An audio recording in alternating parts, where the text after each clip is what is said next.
¿Cuántos dicen amén? En este día, pues tengo la oportunidad de continuar hablando de este tema que nos acude a todos.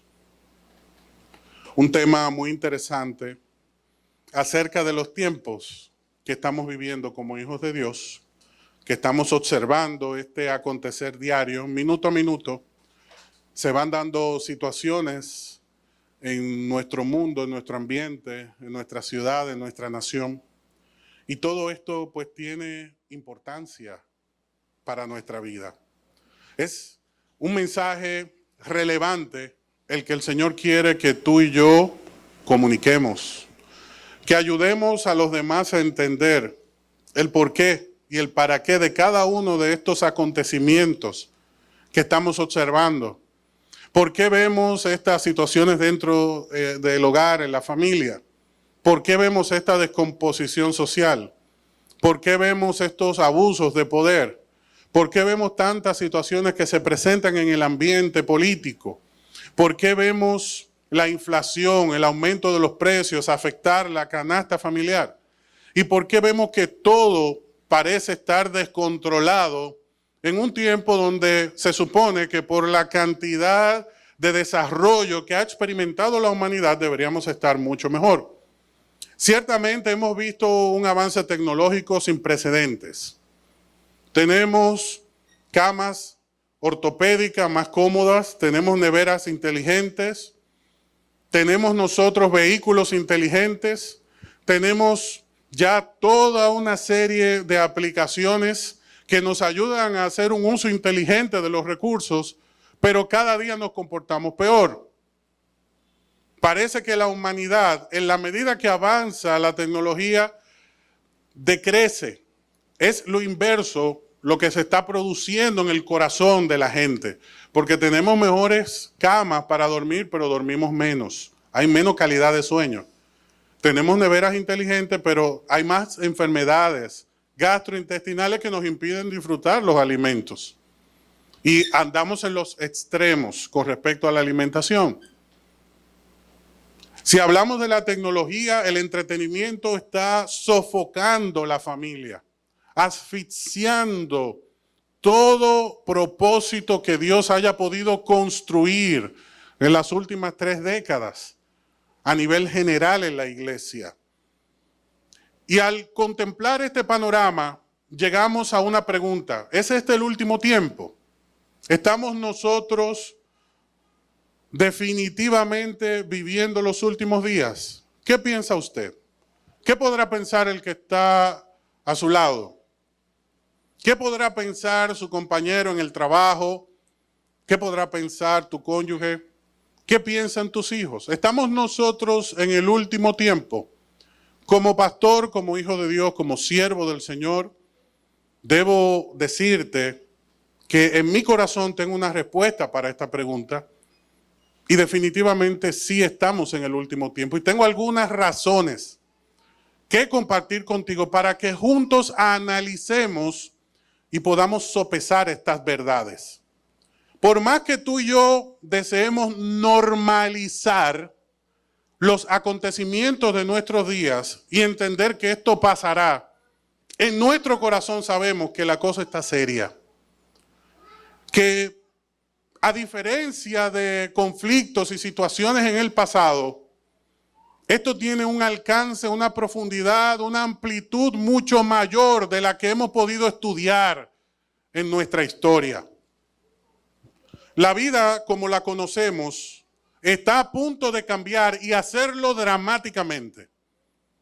El domingo pasado le compartí algunos aspectos relacionados con este cambio, dado la circunstancia que estamos observando, pero sobre todo lo que conocemos y tenemos a nuestro alcance con respecto a la revelación de Dios, con respecto al mensaje de su palabra. Estos cambios dramáticos y profundos de los cuales te estoy hablando no tienen como propósito asustarnos, recuérdalo. Cuando estudiamos la palabra de Dios, no es para asustarnos, tampoco para informarnos, sino para transformarnos y que juntos podamos caminar en armonía en medio de cada uno de estos eventos.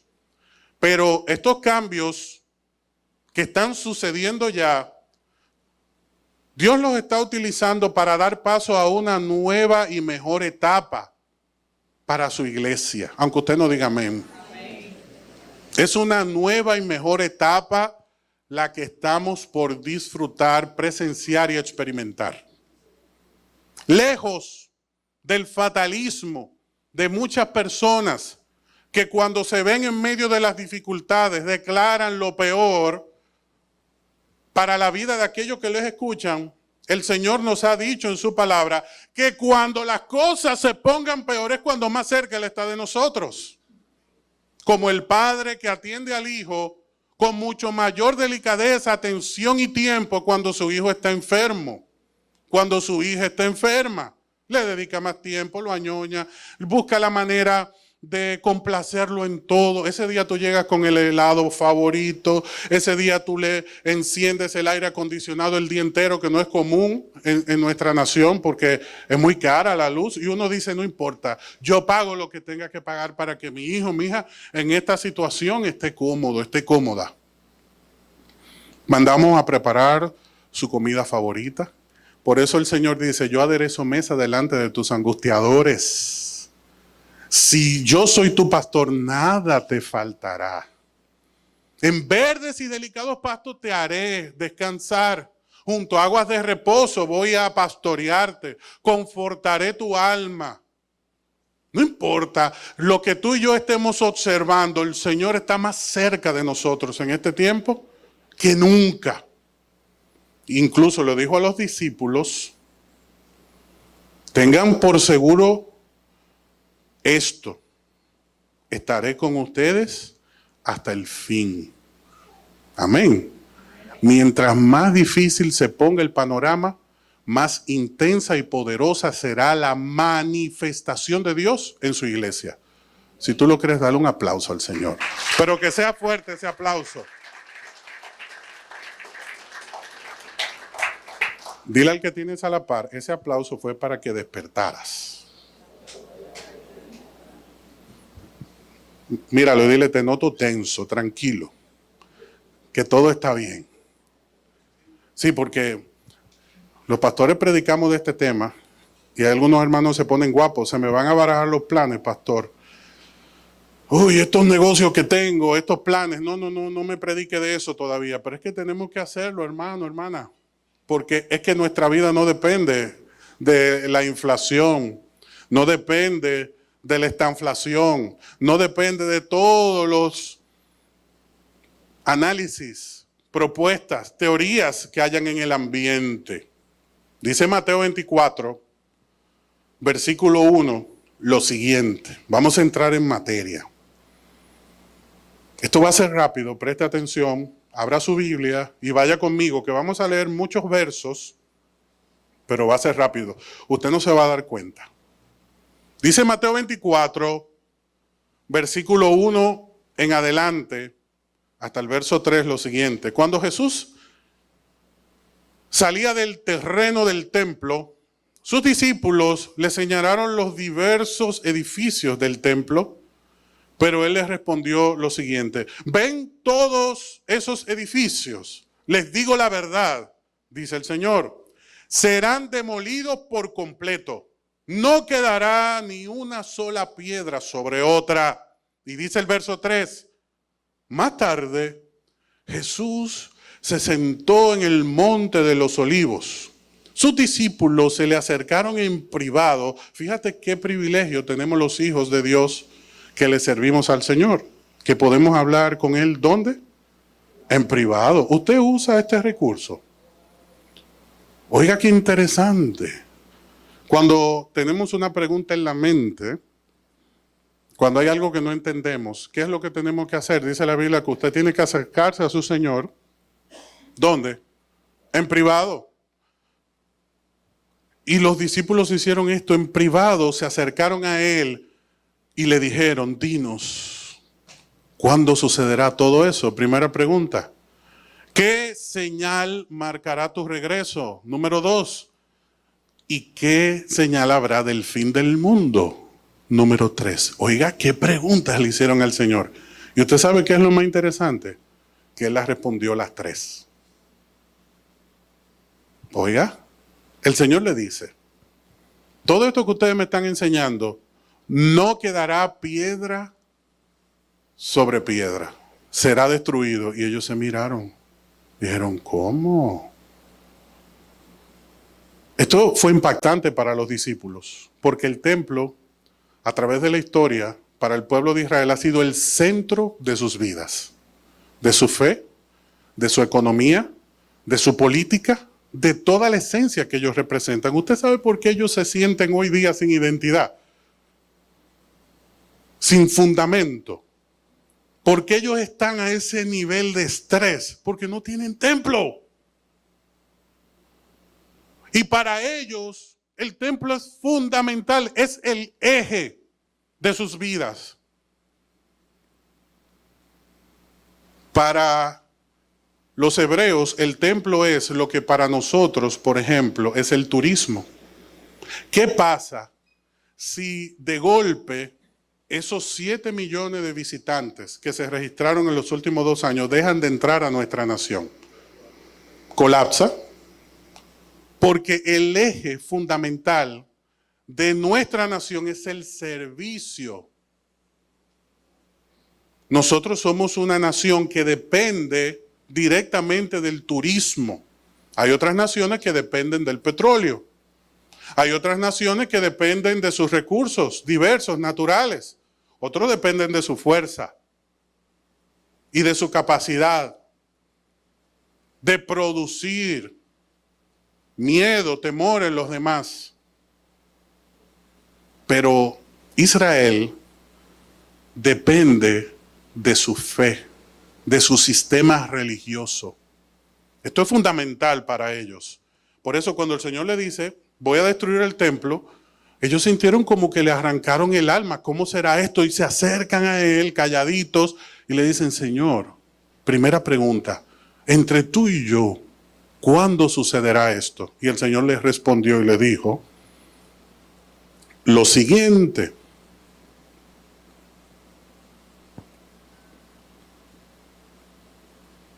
El Señor les respondió, vamos a ver. No dejen que nadie los engañe, porque muchos, verso 4, vendrán en mi nombre y afirmarán, yo soy el Mesías, y engañarán a muchos. Entonces el Señor comienza a aclarar todo este panorama, pero responde estas preguntas en un orden diferente al que ellos plantearon. Ellos le dijeron, ¿cuándo sucederá esto? Y esto sucedió precisamente lo que el Señor afirmó hace 1949 años. Precisamente hace 1949 años, el 30 de agosto del año 70, fue destruido el templo de la ciudad de Jerusalén por los romanos. 37 años luego de la crucifixión de nuestro Señor Jesucristo, que a sus 33 les estaba profetizando la destrucción del templo. Ellos le preguntaron, ¿cuándo sucederá esto? Esto sucedió en el año 70 de nuestro tiempo, de nuestra era. Y aquí nosotros vemos que la palabra del Señor se cumple. Pero hay algo muy interesante y es la respuesta a esta pregunta. ¿Cuándo sucederá esto? El Señor les respondió a los discípulos, pero no lo hizo en Mateo 24, sino que lo hizo en Lucas 21, 20, cuando dijo, cuando vean a Jerusalén rodeada de ejércitos, entonces sabrán que ha llegado el tiempo de su destrucción. Aquí está la respuesta a la primera pregunta. No se registró en Mateo 24, pero sí la registra Lucas, capítulo 21, versículo 20.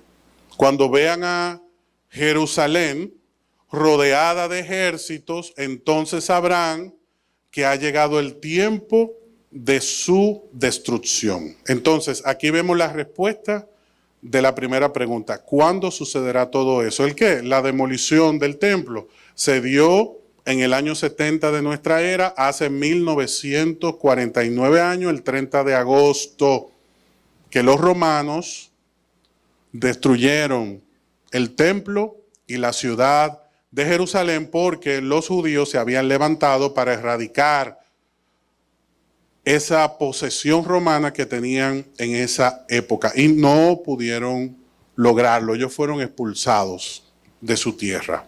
¿Por qué razón fueron expulsados? Porque el Señor les dijo en Deuteronomio 28, si me obedecen serán bendecidos, pero si buscan a otros dioses y me desobedecen, los voy a desterrar. Versículo 63 de Deuteronomio 28. Y lamentablemente así sucedió porque ellos le dieron la espalda al Señor. Ahora, hay una segunda pregunta muy interesante. ¿Qué señal marcará tu regreso? Cuando ellos le preguntan acerca del regreso, están preguntándole acerca de la segunda venida del Señor. El Señor también les respondió y está en el verso 15.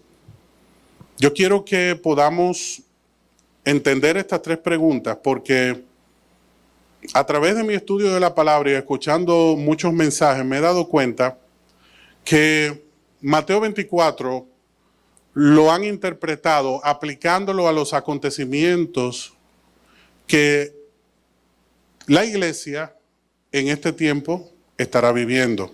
Pienso que no. Mateo 24 no tiene absolutamente nada que ver con la iglesia. Porque aquí el Señor claramente le está hablando a Israel y lo dice, cuando vean Santo Domingo rodeado, eso fue lo que él dijo, cuando vean América rodeado, no, dijo cuando vean a Jerusalén. ¿Cuál es el centro de la profecía? ¿Cuál es el enfoque de la profecía? Es Medio Oriente, Jerusalén, es la ciudad que hoy precisamente está rodeada de ejércitos, en la misma condición, que los quieren destruir. Entonces, lo que el Señor habla en Mateo 24, téngame paciencia, voy a tratar de explicarlo según lo he podido entender. Todo lo que el Señor nos habla en Mateo 24 tiene que ver con eventos y acontecimientos que vivirá la nación de Israel en el desarrollo de los eventos proféticos que el Señor estableció en su palabra. En el verso 15 en adelante, el Señor responde la siguiente pregunta. La número 2, ¿qué señal habrá de tu regreso? Dice, llegará el día cuando verán de lo que habló el profeta Daniel, el objeto de sacrilegio que causa profanación en el lugar santo. Y dice el lector, presta atención. En esta traducción hace este llamado, presta atención. Verso 16.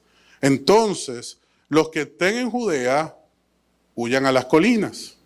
La persona que esté en la azotea no baje a casa para empacar. La persona que esté en el campo no regrese para buscar su abrigo. Qué terrible serán esos días para las mujeres embarazadas y para las madres que amamantan. Y oren para que la huida no sea en invierno o en día de descanso, pues habrá más angustia que en cualquier otro momento desde el principio del mundo. Jamás habrá una angustia tan grande. De hecho, a menos que se acorte el tiempo de la calamidad, ni una sola persona podrá sobrevivir, pero se acortará por el bien de los elegidos. Por eso el Señor estableció un tiempo específico para el momento de la tribulación. 7 años que Dios estableció y reveló en su palabra. Y sigue diciendo el verso 23. Entonces, si alguien les dice, miren, aquí está el Mesías, allí está, no lo crean. Pues se levantarán falsos mesías y falsos profetas y realizarán grandes señales y milagros para engañar, de ser posible aún a los elegidos de Dios. Miren, que les advierto esto de antemano. Por lo tanto, dice el verso 26, si alguien dice, miren, el Mesías está en el desierto, no se molesten en buscarlo. O bien si les dicen, mire, se esconde aquí, no lo crean. Pues así como el relámpago destella en el oriente y brilla en el occidente, así será cuando venga. Mira de qué está hablando Jesús, de su venida, cuando venga el Hijo del Hombre. Así como los buitres cuando se juntan indican que hay un cadáver cerca, de la misma manera, esas señales revelan que el fin está cerca. Pero todo esto está enfocado en la segunda parte de la tribulación, lo que nosotros conocemos como la gran tribulación. Por eso es que el Señor da estos detalles y lo asocia con su venida, porque Él está respondiendo la pregunta: ¿qué señal marcará tu regreso? Ellos le dicen, ¿cuándo sucederá? En el 70 de esta era. Lucas 21:20. ¿Qué señal habrá de tu regreso? El Señor está hablando de su regreso, de su segunda venida. No puede hablar de su regreso sin ser específico, y lo está enfocando en los últimos 3 años y medio de la gran tribulación. Ustedes van a ver, vamos a entender todo lo que les quiero plantear.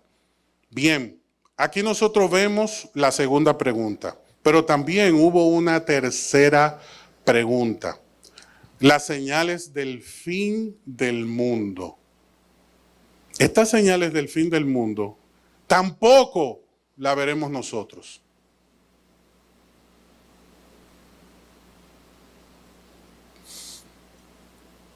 Usted dirá, ¿cómo? Todas estas señales que les voy a leer ahora encajan perfectamente en el escenario de Apocalipsis capítulo 6 en adelante. Apocalipsis capítulo 6 en adelante comienza a narrar los eventos de la tribulación.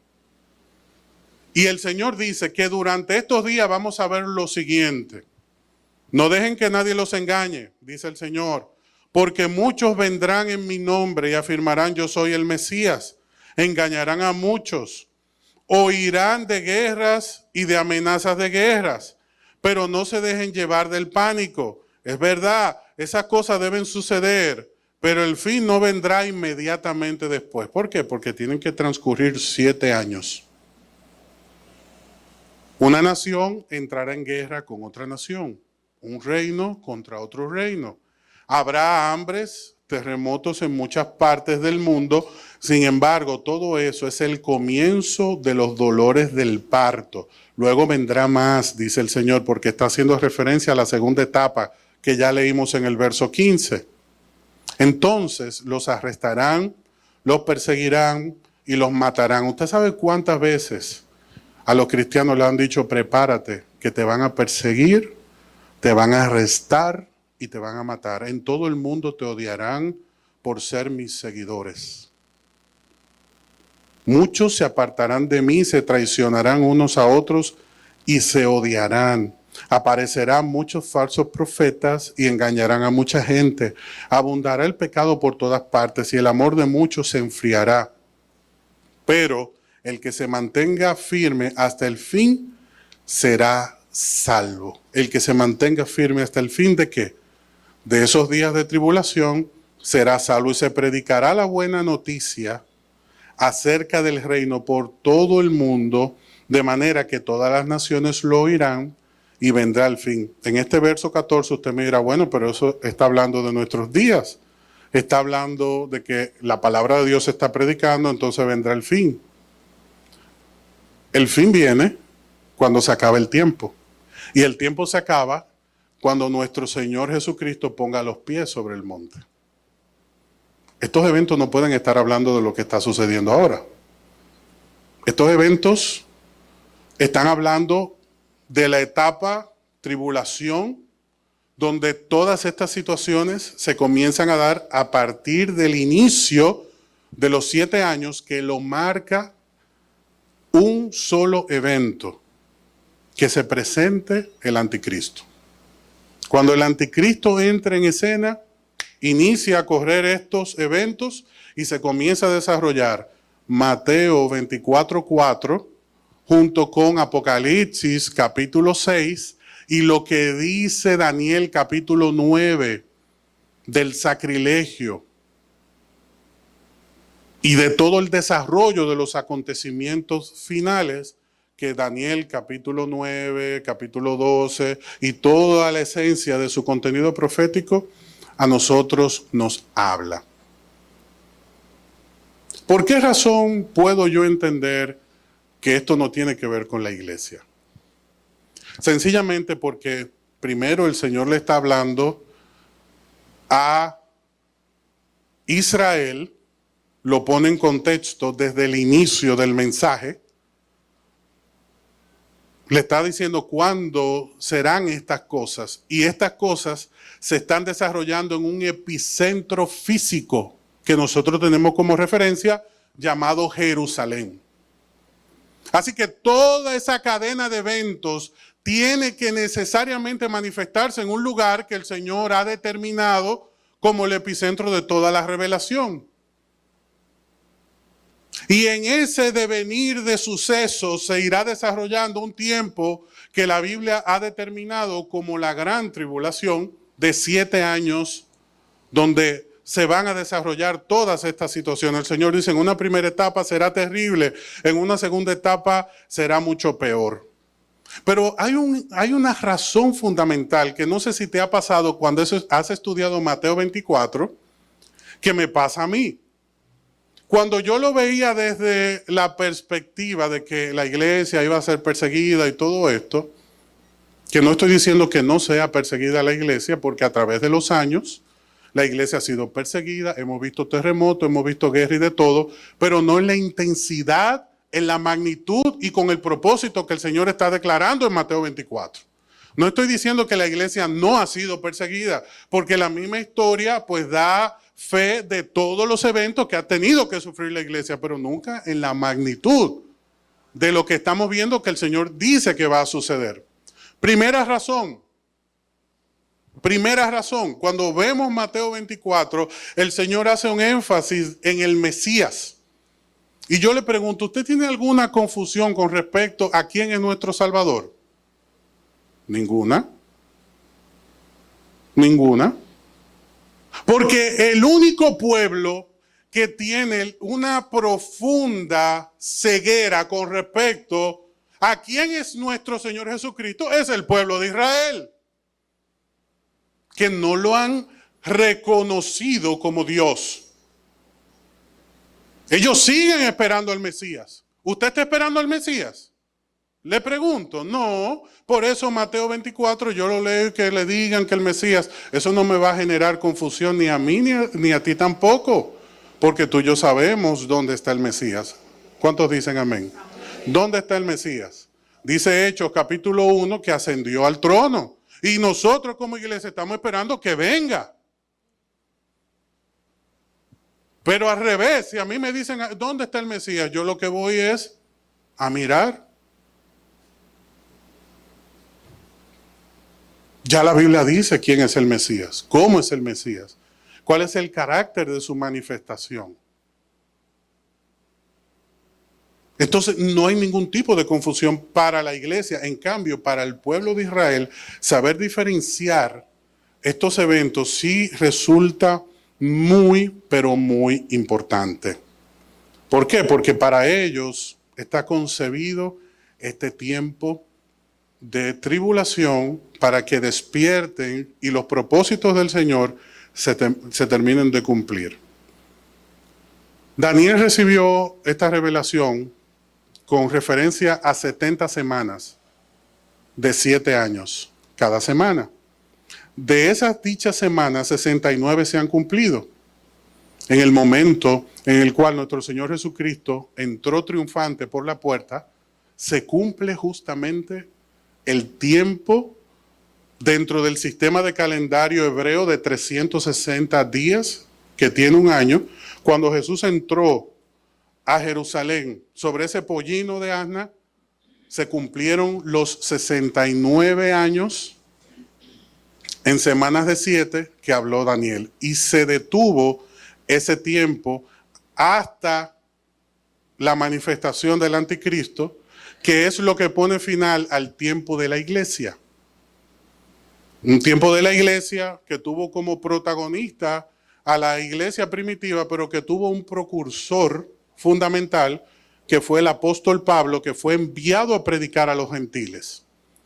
Y desde ese momento todo el mundo está siendo abrazado por la fe cristiana hasta nuestros días. Y tú y yo debemos entender los acontecimientos que se están dando, porque son la antesala de todo esto que ha de venir. Y mucha gente siente temor con respecto a la venida del Señor, porque lo que le han dicho es precisamente: habrá persecución, los arrestarán, los perseguirán y los van a matar y los van a exponer. Estos son lo que la Biblia define como los horrores de los tiempos venideros, de los cuales habló el apóstol Pablo en Primera de Tesalonicenses capítulo 1, versos 9 y 10, Primera de Tesalonicenses capítulo 5, verso 9, Apocalipsis capítulo 3, verso 10, donde tanto Juan como el apóstol Pablo aclaran que ninguno de estos acontecimientos afectarán a la iglesia. ¿Por qué razón? Porque el Señor dice: esto no ha sido concebido para ti, porque tú como iglesia has sido librado de la hora de la prueba. Entonces, a través de la historia, nosotros vemos cómo Dios se ha comportado con aquellos que son fieles a su palabra y entienden los tiempos. Ay, pastor, es que lo que usted está predicando, yo como que me confundo. Mire, yo quiero que usted entienda algo. Dice la palabra del Señor que en el pueblo de Israel había una tribu que se llamaba la tribu de Isaacar, que esos 200 eran entendidos en los tiempos.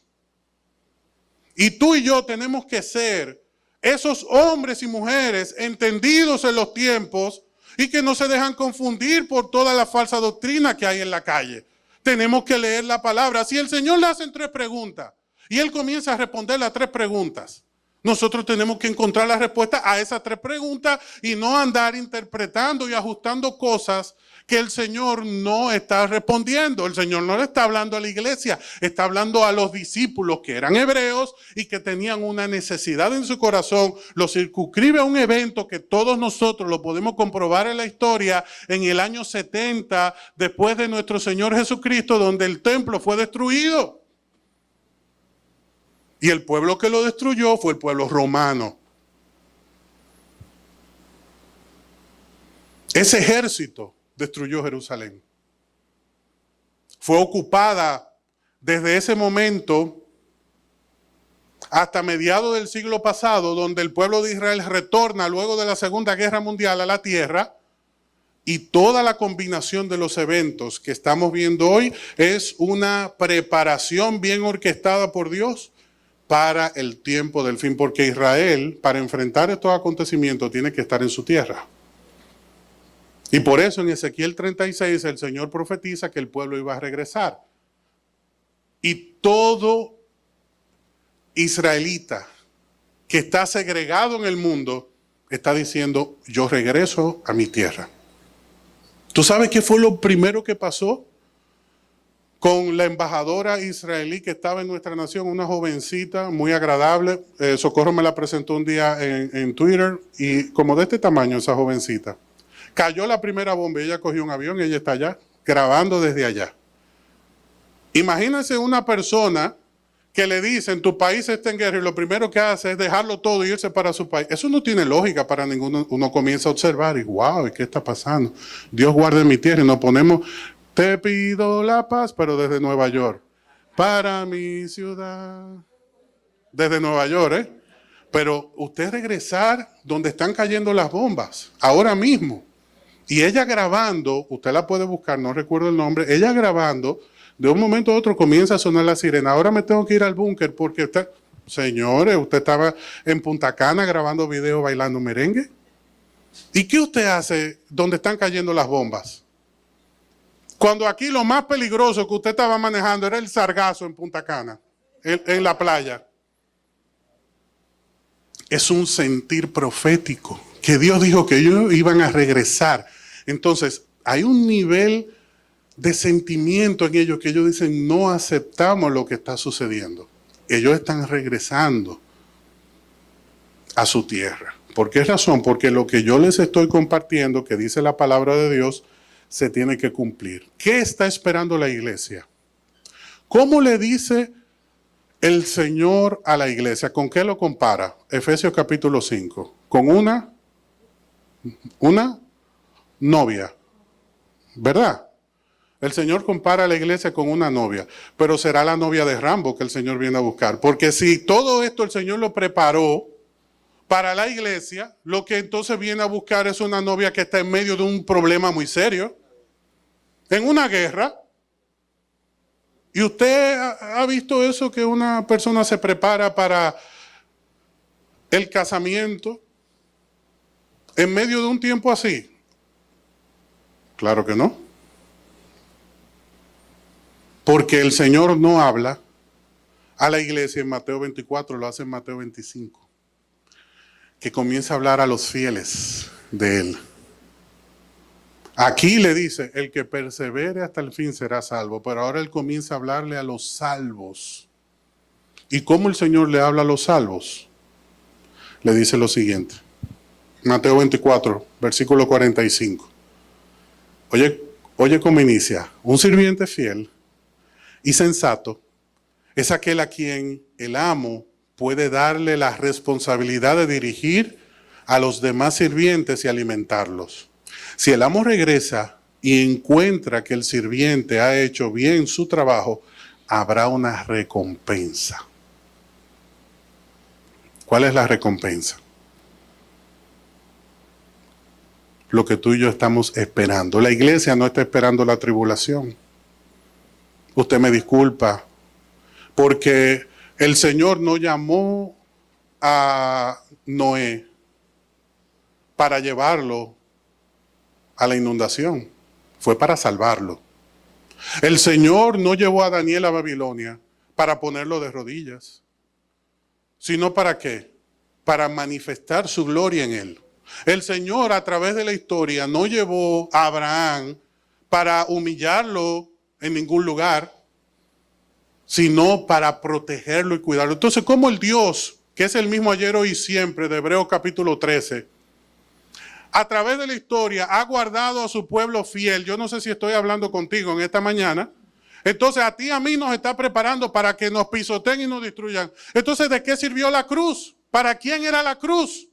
¿Para quién era la redención? ¿De qué salvación estamos hablando si con el impío el justo será condenado? ¿De qué estamos hablando entonces? ¿Qué justicia es la de Dios? Pero siempre, esto no es para debatir con nadie, ¿eh? Les digo honestamente, siempre que encuentro un hermano que en este tema pues entra en discusiones y entiende que la iglesia sí va a atravesar la tribulación, mi respuesta es sencilla: yo te espero en el cielo, no hay problema. Tú te quedas en la tribulación y yo soy arrebatado. Cuando nos encontremos te pregunto, ¿cómo fue? Te lo digo de manera jocosa porque el Señor a través de la historia no ha tenido ese trato con el pueblo. Pero los cristianos fueron aserrados y hoy no tenemos injusticia. Claro que sí, pero Dios le ha puesto límite siempre a la maldad. Ahora, el Señor dice que durante este tiempo de la tribulación, los eventos que se van a dar es como nunca antes se han visto. Esto no está diseñado para la iglesia. Te lo repito, 1 de Tesalonicenses 1:10, 5:9, Apocalipsis capítulo 3, verso 10, y toda la crónica bíblica te muestra que Dios siempre ha guardado su iglesia, que a su pueblo, a su remanente, Dios siempre lo ha librado. Y ha tenido misericordia de aquel que pone su fe en él.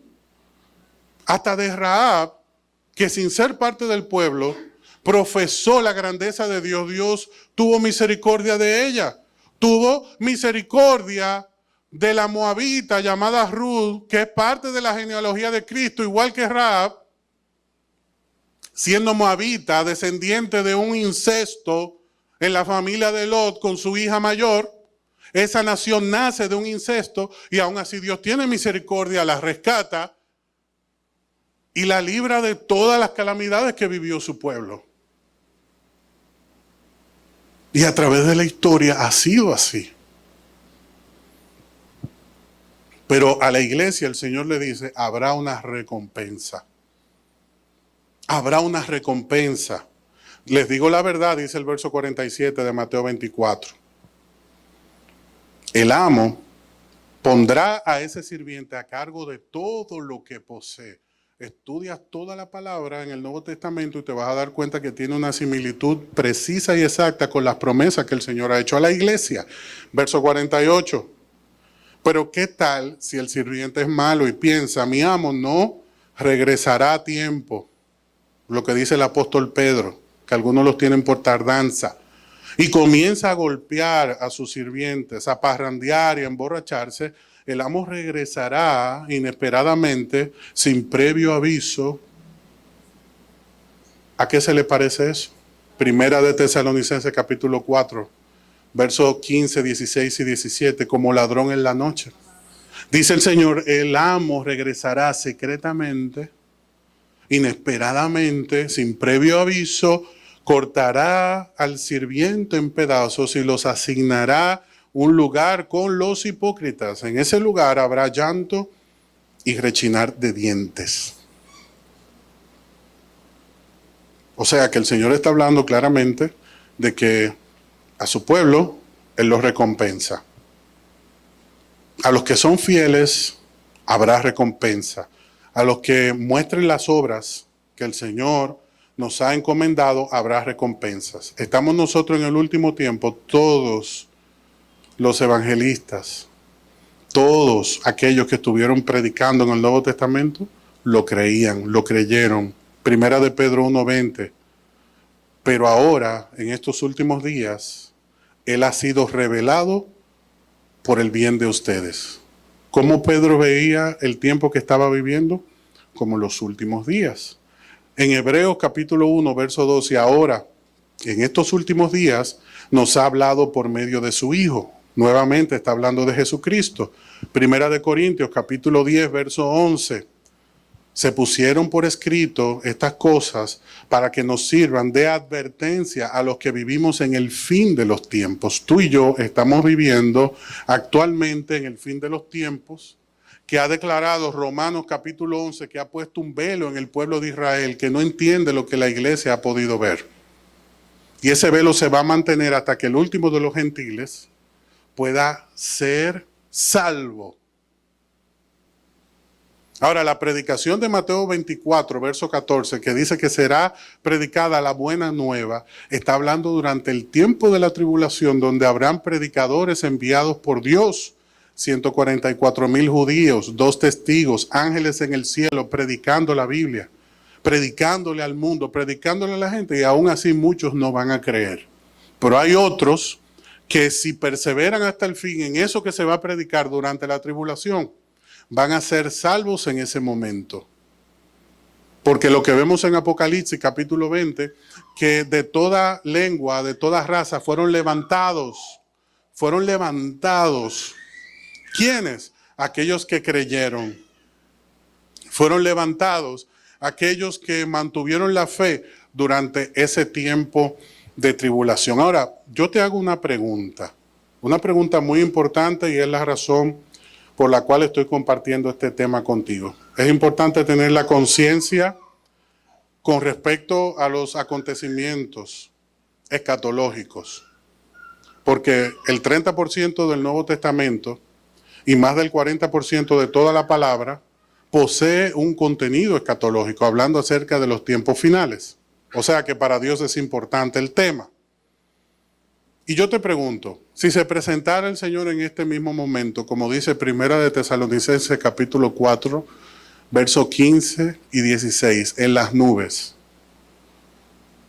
y llamara con voz de trompeta a su pueblo, ¿escucharías tú su voz? Como dice Juan 10, que sus ovejas oyen su voz. ¿Escucharías tú este llamado? ¿Serías tú parte de esta revelación? ¿Por qué lo llamo revelación? Porque de lo que tú y yo estamos hablando hoy, inicia el libro de Apocalipsis diciendo, esta es la revelación de Jesucristo, la cual le dio para mostrar a sus siervos los acontecimientos que deben suceder pronto. Estos acontecimientos van a suceder pronto. ¿Estamos nosotros preparados ¿Cómo yo sé si un siervo de Dios, una sierva de Dios está preparado? Es muy sencillo de explicar. Juan el Bautista era un predicador que estaba preparando al pueblo para la manifestación del Mesías. Yo no soy el Mesías, decía Juan. Yo estoy predicando del que ha de venir. Y él dedicó su vida a la predicación de esa buena noticia. Y dice la Biblia que cuando el Mesías se presenta y en las aguas del Jordán es bautizado por Juan, del cielo se oyó una voz que decía: este es mi hijo amado, en el cual me siento complacido. Y el Espíritu Santo descendió en forma de paloma, una manifestación de la Trinidad de Dios, el Hijo en las aguas, el Padre hablando desde el cielo, y el Espíritu Santo bajando en forma de paloma, posándose sobre el Señor. Y aquí está la Trinidad manifestando la salvación unida. ¿Dónde entra la respuesta a la pregunta que les he hecho? ¿Cómo identificar a un discípulo de Jesús? Inmediatamente Jesús entró en escena, Juan el Bautista se quedó solo. Se quedó solo. Juan el Bautista se quedó solo, porque él estaba preparando a la gente para la venida de Jesús. Cuando Jesús se presentó, los discípulos, ¿a quién identificaron? Inmediatamente al Cordero de Dios. Y lo dejaron. Se fueron tras de él, identificaron al Señor, supieron quién era su Salvador. El buen pastor es el que predica la palabra, y cuando el Señor venga sobre las nubes, como dice Primera de Tesalonicenses, el pueblo escuche la voz del Señor y lo conozca. Entonces yo tengo que encargarme de prepararte a ti para ese momento, para que cuando llegue la manifestación del Mesías, tú sepas quién es Él. Tú escuches su voz, porque esta es la revelación de Jesucristo. Y es un tema un poco difícil de entender, y el apóstol Pablo, con todo el entendimiento que Dios le había dado, dice en 1 Corintios 15, les tengo que compartir un secreto.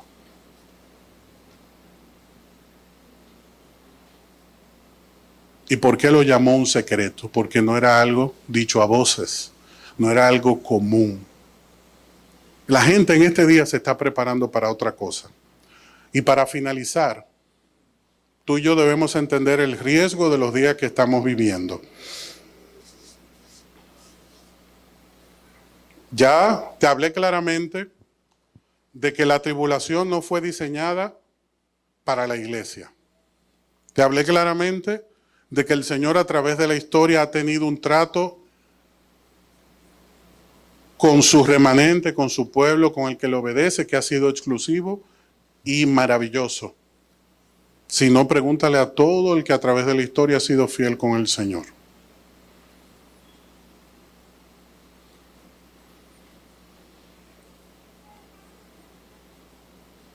Pero nosotros en este tiempo, como iglesia, que nos debemos preparar para el arrebatamiento, para nuestro encuentro con Él en las nubes, debemos entender lo siguiente.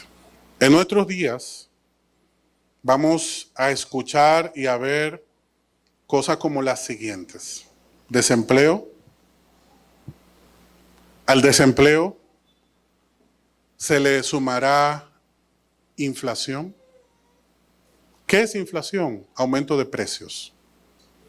O sea que el arroz que tú comprabas en $3.75 se dispara a $4.80, por ejemplo. Eso es inflación. ¿Lo estamos viendo, sí o no? Ok.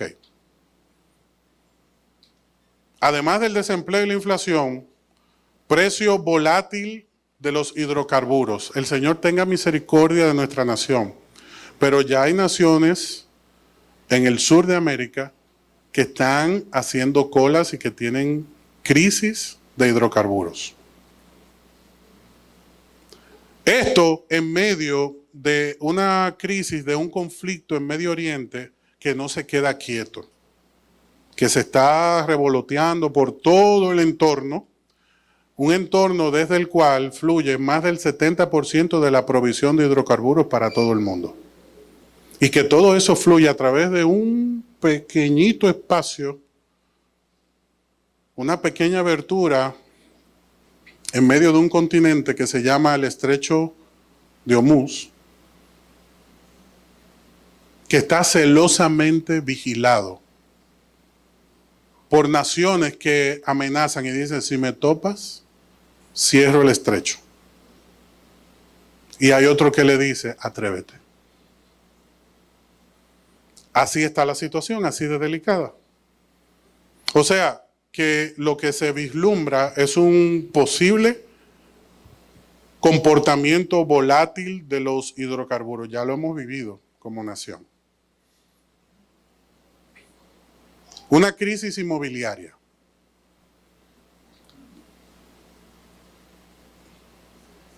Ya empezó, por ejemplo, en naciones como China.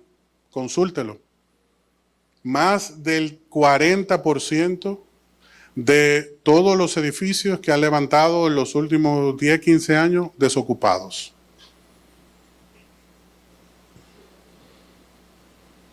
Esto trae crisis. Sucedió ya en el 2008 en Estados Unidos. Una crisis inmobiliaria que tiene repercusiones terribles porque la vimos y ahora pues hay una amenaza todavía mayor en Asia. Ok, crisis inmobiliaria. A esto le sumamos recesión. ¿Qué es recesión?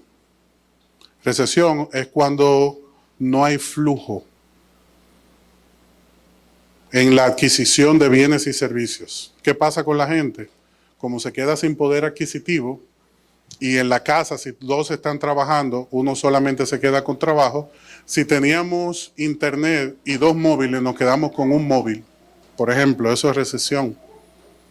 Y las empresas comienzan a recibir una disminución. Ya estamos terminando. Una disminución de su capacidad de producir riqueza, entonces comienzan a salir de los mercados. Y todo esto da como resultado algo que los economistas han definido como estanflación. Es nuevo esto. Porque lo que sucedió en los años 30 con la gran crisis en Estados Unidos no tiene comparación con lo que se vivió para los años 70 en el mundo, que hubo otra gran crisis donde para 1975 más o menos se definió el concepto de estanflación. O sea, que es un proceso inflacionario desconocido. Para que lo podamos definir así rápidamente. Es un mundo nuevo en economía. Estamos presenciando un momento de la historia donde los parámetros económicos no tienen respuesta para los eventos que se están dando. Hermano, ¿usted no cree que está yendo un poquito lejos? Me dirá usted. Pues te explico algo. Hace 50 años, en la fiesta del Yom Kippur, las mismas naciones que hoy atacaron a Israel, lo hicieron ahora otra vez en el 2023. En el mismo día, 50 años después. Y hace 50 años el mundo vivió un proceso de desempleo, inflación, precio volátil de los hidrocarburos, una crisis inmobiliaria y una gran recesión global. Y todo esto produjo en ese momento lo que los israelitas definieron como una estanflación. Ellos lo definieron en ese momento. Y ahora estamos en las mismas, si no peores, de todo este proceso. En el panorama más positivo que podamos diseñar en nuestra mente esta tarde, pensándolo mucho, podemos nosotros llegar a que en el mejor de los casos, lo que se puede producir en este año y en el año que viene es una leve disminución del crecimiento económico. Eso es lo más positivo que podemos ser. Y ahora usted me hace una pregunta. Pastor, yo tengo unos 45 minutos escuchándolo. ¿Qué yo voy a hacer con esto que usted ha compartido? ¿Qué puedo yo hacer con el conocimiento de si estamos nosotros en el último tiempo? De si es para Israel o para la iglesia, Mateo 24. Y de cara al arrebatamiento, que es una consecuencia de la salvación, de la cual yo soy parte, como dice Efesios capítulo 2, versos 8 y 9, que es por gracia, que somos salvos por medio de la fe, que es el don de Dios. La fe es el don de Dios. Entonces, sabiendo todo esto y usted definiendo estos puntos llamados recesión, crisis inmobiliaria, precio volátil de los hidrocarburos, inflación, desempleo, yo no tengo ninguna otra cosa más que o asustarme, vamos a ser sinceros, o me asusto o no le hago caso al pastor. Y cuando llegue a la casa me van a preguntar, ¿y de qué hablaron en la iglesia? No, de muchas cosas. Si te lo explico, tú no lo vas a entender. Calienta la comida y vamos a... Sí, hay que ser honesto. O no hago caso de nada y lo paso como un día gris en mi visita a Iglesia Salem, o lo tomo en serio. Pero ¿qué pasa? ¿Cuál es el objetivo de este mensaje? Te lo voy a compartir en este mismo momento. En días como los que nos encontramos, hay personas que crecen y otros decrecen. Hay personas que avanzan y hay personas que se estancan o se echan a perder. Hay dos caminos. En estos días, con todo lo que yo te acabo de compartir, tú y yo tenemos dos caminos. O ganamos o perdemos. Eso depende de ti. Si ahora que tú lo estás comenzando a pensar, estás tardísimo. Estás tardísimo. Te alcanza el tiempo, pero así mira, rápido. Y si no, pues quédate contemplando a ver qué pasa. A ver qué pasa. Dios es tan misericordioso que durante los días del 2019-2020 que estuvimos viviendo el qué, se les olvidó la pandemia, ¿verdad? ¿Qué hicimos? Algunos aprendieron un nuevo idioma, otros lograron un nuevo trabajo, otros aprendieron a cocinar, otros hicieron X cambio. Y Dios nos trajo hasta aquí. Así como Israel, Dios lo llevó a Gosén en el tiempo de la escasez de los 7 años, Él nos ha dicho, yo soy tu provisión. Entonces, en los momentos de crisis, los hijos de Dios crecen. Porque no dependen de las circunstancias. Dependen del Dios que gobierna por encima de las circunstancias.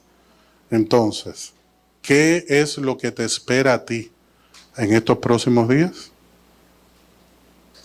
Tenemos que crecer. Pero para poder crecer, para poder ganar en medio de un mundo lleno de conflictos, hay que ser como los de Isaacar, que dice la Biblia que tenían algo muy importante. Eran entendidos en los tiempos. Saludo. Eran entendidos en los tiempos. Así tú y yo tenemos que ser entendidos en los tiempos. Yo te pido que te pongas de pie. Estos días no son para confusión de la iglesia. Estos días no son para que la iglesia tenga miedo. Escúchelo bien. Estos son días para que la iglesia se prepare, porque viene el novio. Y entonces son los días más felices de la novia. Son los días más felices de la novia. Todo aquel que se va a casar se llena de ilusión. Todo aquel que está planificando esa unión matrimonial está lleno de buenos deseos.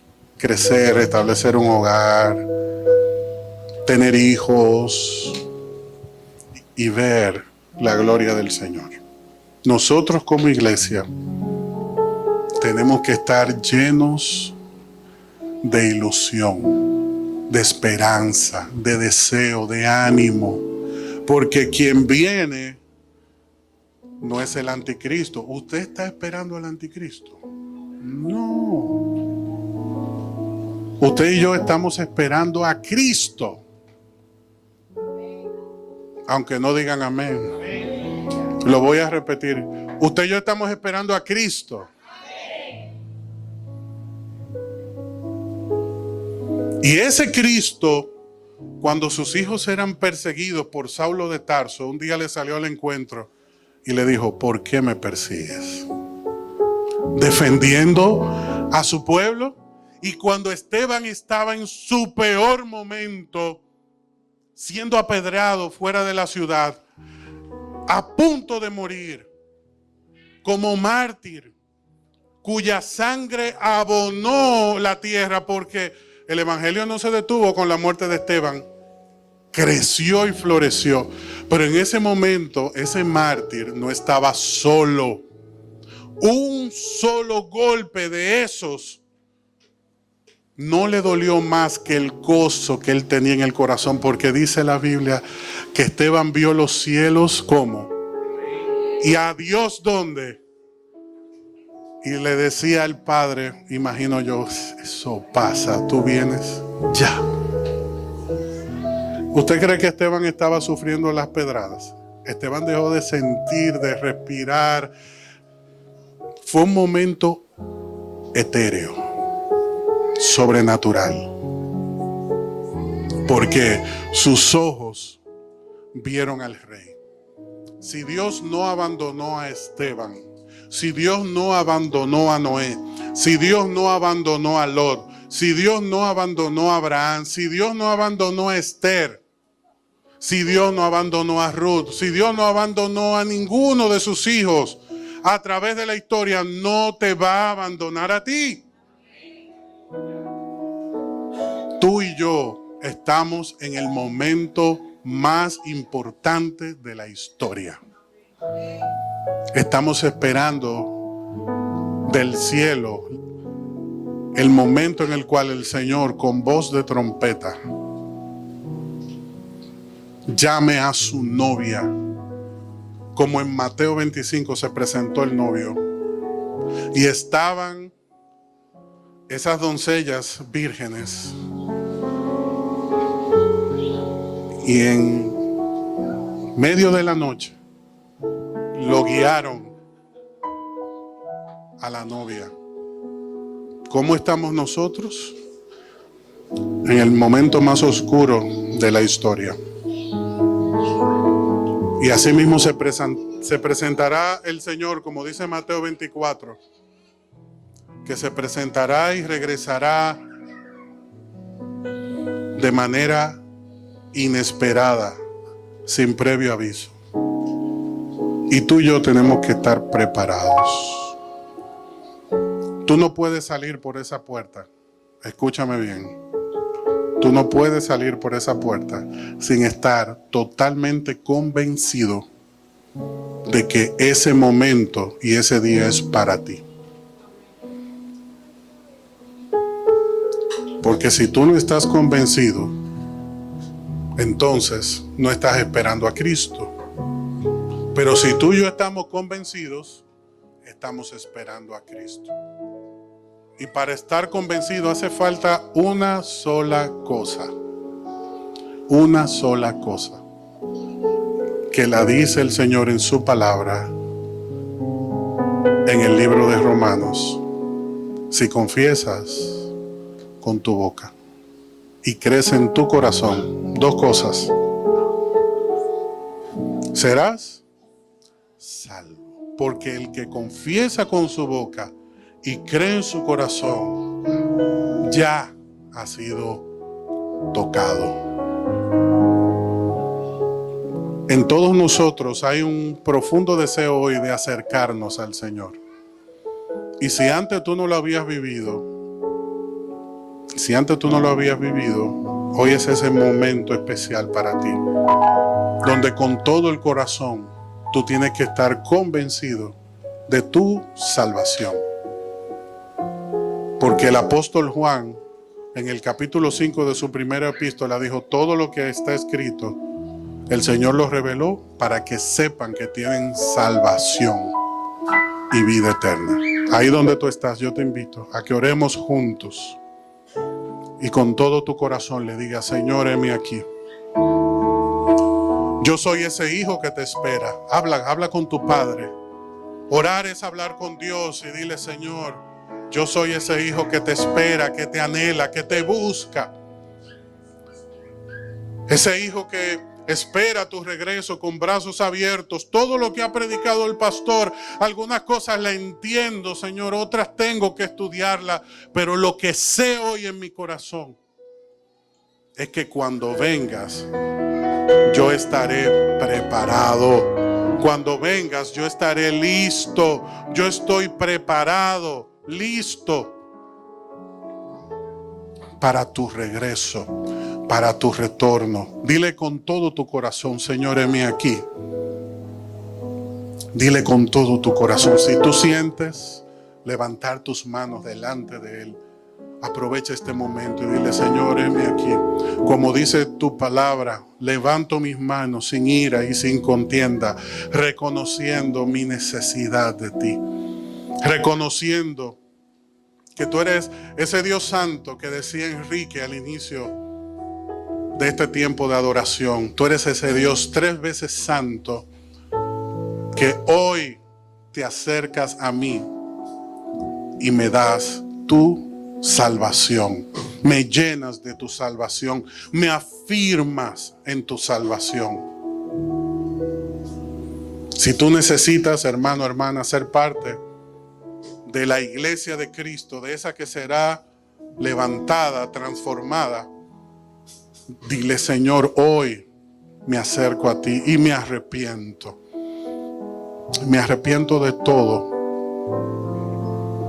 lo que hice, de todos los pasos que di fuera de tu voluntad. Y hoy me acerco a ti para que tú, Señor, endereces mis pasos y te reveles a mi corazón, me salves y me enseñes a caminar contigo. En el nombre de Jesús. Si tú eres ese hijo de Dios salvo, esa hija salva, con toda tu fe dile: gracias, Señor, por la salvación que tú me has dado, por el privilegio de ser parte de tu pueblo, ese pueblo que tú siempre has guardado, ese pueblo que tú siempre has bendecido.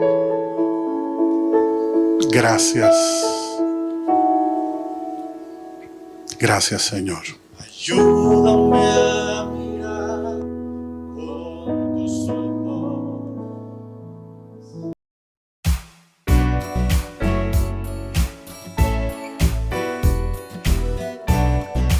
Somos Iglesia Salem y te invitamos a suscribirte a nuestro canal de YouTube y a seguirnos en Instagram y Facebook como ISalemRD.